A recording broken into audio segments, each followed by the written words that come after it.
Okay, so it is officially plant daddy time. Let's go.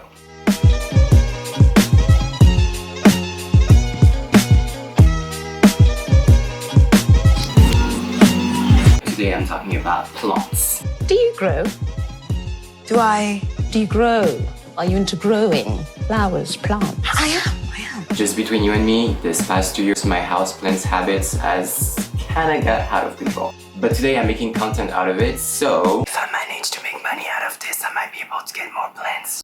I purchased my very first plants, I believe it was 2 years ago, and let me tell you, this journey can get very pricey if you don't know what you're doing, which was my case.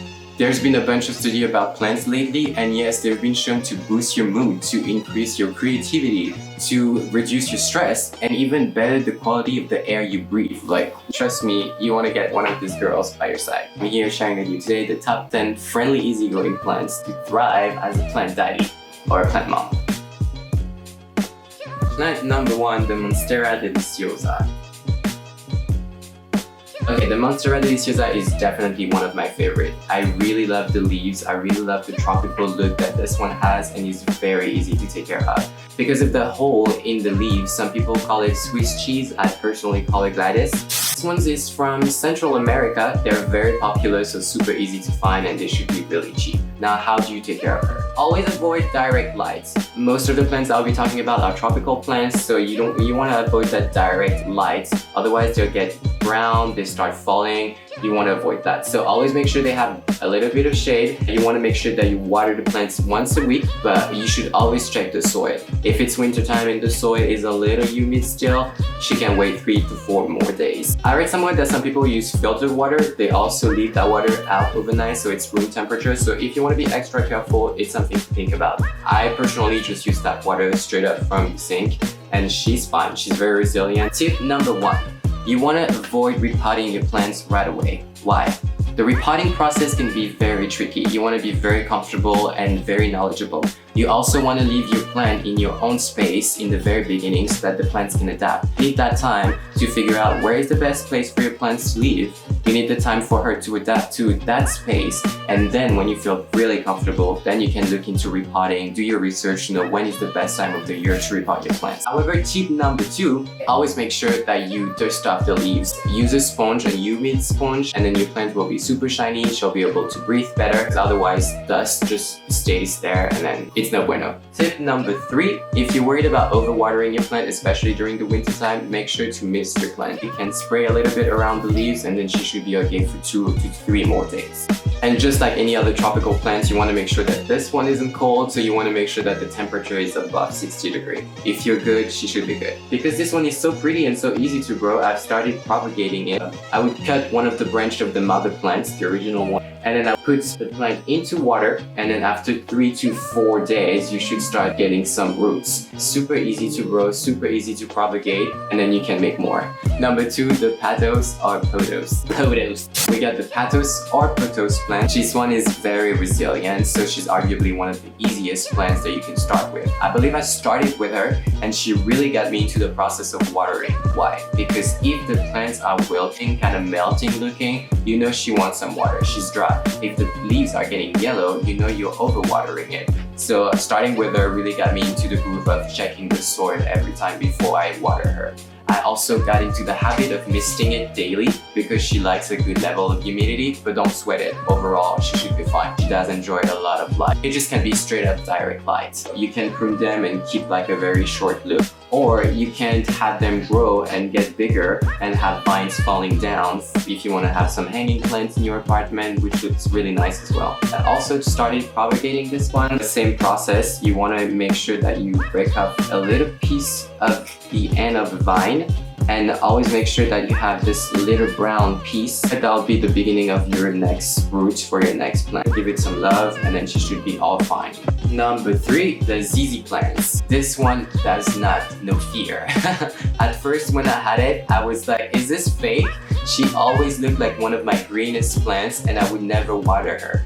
Then I did some research and realized she's from Eastern Africa. Because she's been used to drier condition, the plant, this genius, has developed stems underground to contain and preserve that water so she wouldn't die during drought. So yeah, she's definitely one of the easiest to take care of. You won't have to do much. She doesn't like direct lights, but always keep her in the bright medium kind of light and she should be fine for the longest time. Even if you forget to water her, she should be fine. If you overwater her, she should be fine. She's that kind of girl. Another amazing thing about this one is that she's an amazing air purifier. This study came straight up from NASA and they realized that this one can really remove a copious amount of toxin from your air. And because of that reason, I've also started to propagate this one. So same process, I just cut one at the bottom of the leaves and then you put them into water and after a while they start making roots and then you can plant more. So I'm about to breathe the best air ever, guys. Number four, the peace lily, also known as cobra plant. This one also gives you a really nice tropical look. In the feng shui tradition, she's supposed to be the perfect bedroom plant because of the shape of the leaves. She's supposed to bring you calmness and peacefulness. Just like the ZZ plant, this one is also an engineer. She really breaks down toxic and removes it from the air you breathe, which also makes it perfect for your bedroom. This one usually grows white flowers around. For some reason, this one hasn't, but I kind of got into it because I really enjoyed the 100% green look I have going on. Basically, two major things to remember. Watch out for the drooping, that means she needs water, and make sure you clean the leaves off so she stays shiny and healthy. Number 5, which is also the cutest one, is the Chinese money one. Look at her! I definitely touched this one to center myself. I like stroking this one to center myself.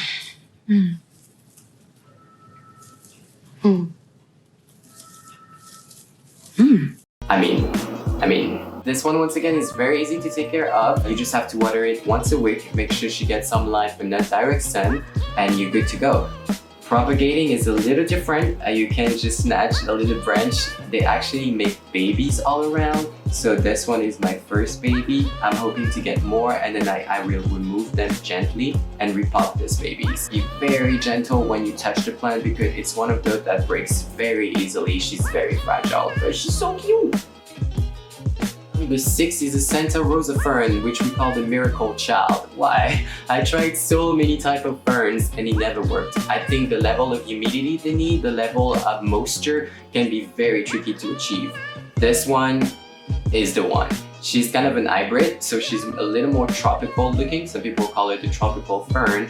And the leaves are much thicker, they're greener, they're much easier to maintain.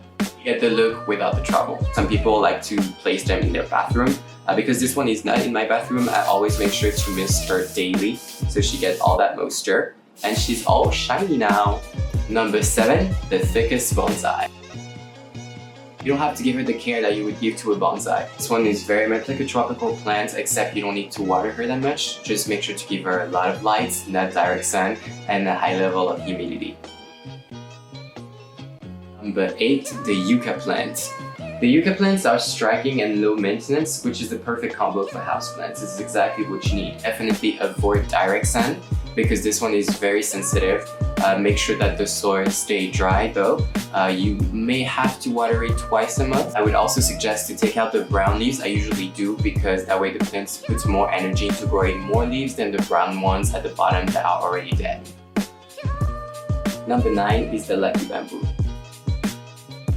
This one is coming straight up from China. It's a very traditional feng shui plant and it's supposed to bring good fortune, especially if it was given as a gift. This one is well known to be indestructible because this one can grow in pure water or in soil.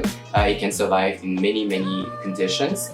However, I would say to make sure to take care of it just like the Ginseng Ficus. By that I mean a lot of light, not direct sun. Make sure to change the water once a week and give her a high level of humidity. This one does not enjoy cold weather at all. So always make sure the temperature is above 60 degrees. Avoid putting her by a hair conditioner or by a fan or by a window because this one may become yellow and slowly dies. But like I said, this one is very resilient and should bring you hopefully good fortune. Number 10 is maybe unexpected, but I'm thinking herbs. I really want to integrate plants in my nursery that I can actually use in the kitchen. I'm thinking basil, I'm thinking mint. They bring a really nice smell into the kitchen that makes you want to cook right away. So I really hope you get into herbs and let me know which herbs you are growing yourself. You can find some roots at your local nursery or maybe just at Trader Joe's and then start planting in your own little kitchen. It'll be amazing to see the progress and the growth of your plants while being able to use it for your meals. Some people also grow their own avocado trees, which are actually very aesthetically pleasing, using the avocado seeds that you get in your own avocados every time you go to a shop. So that's it, you guys. That's a wrap for my top 10 indoor plants to grow for beginners. If you have other suggestions of things and plants that I should try growing, let me know in the comment section below. Bye, guys. Abyss. There is a snake in the house. Try to bark, but still the same. Oh my god, this dog.